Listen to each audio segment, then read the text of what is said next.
محترم سوال یہ ہے، مہینے کے اندر 8 سے 9 مرتبہ احتلام ہو جاتا ہے۔ میرے محترم بھائیوں، سب سے پہلی بات، یہ احتلام کوئی بیماری نہیں ہے، یہ احتلام کوئی بیماری نہیں ہے۔ اس کو بہت کلیئرلی قرآن سے سمجھنا۔ اللہ تعالیٰ نے ایک مرد کو کتنی بیویاں رکھنے کا حکم دیا ہے؟ 4۔ جب اس کی 4 بیویاں ہوں گی تو ہفتے میں ایک بار تو ان کے پاس جائے گا؟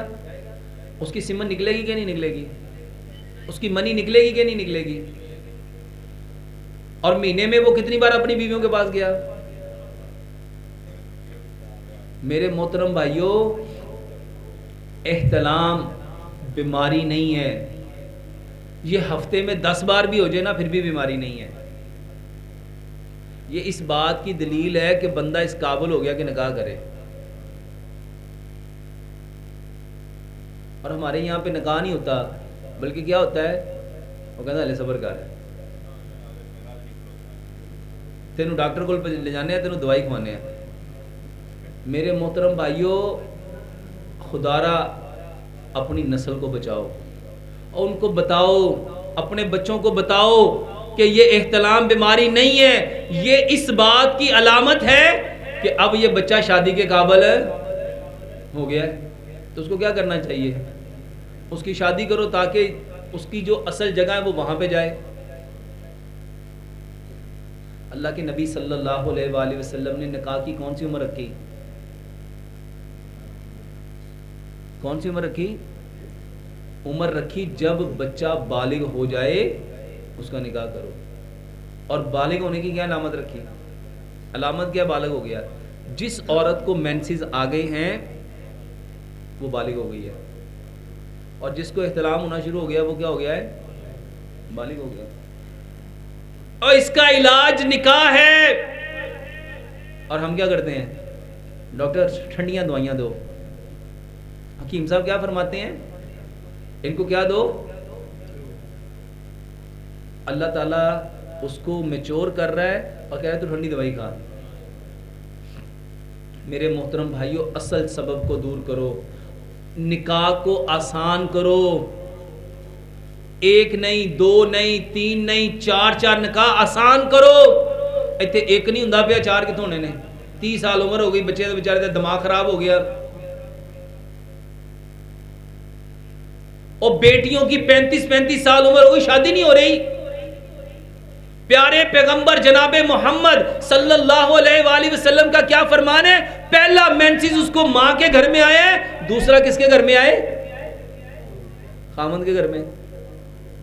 ایتھے ماشاءاللہ والا چاندی آ گئی۔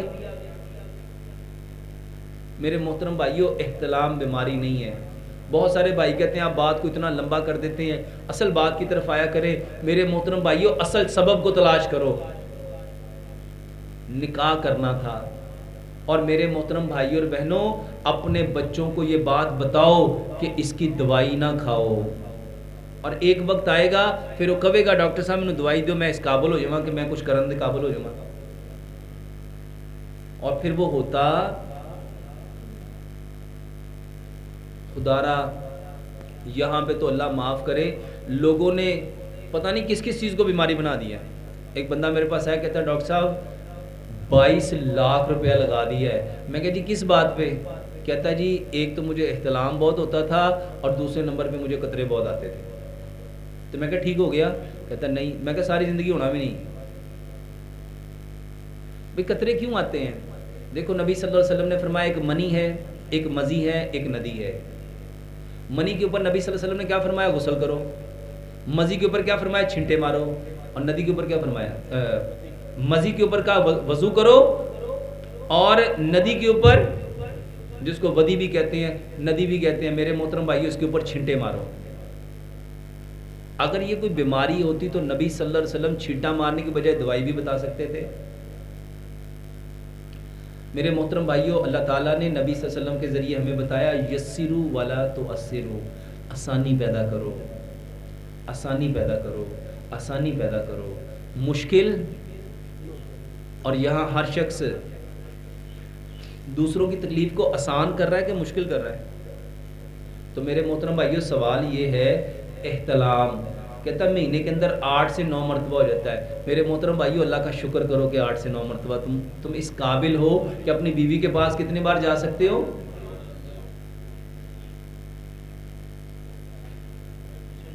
لیکن سچ بتاؤ ہم کیا سمجھتے ہیں؟ اور یقین جانو جب آپ اس چیز کو چاہو گے اور ملے گی، پتہ ادو لگے گا کہ ایندے میں علاج کرانا سی کہ انہوں میں سنبھال کے رکھنا سی۔ اللہ تعالیٰ ہمیں عمل کی توفیق دے۔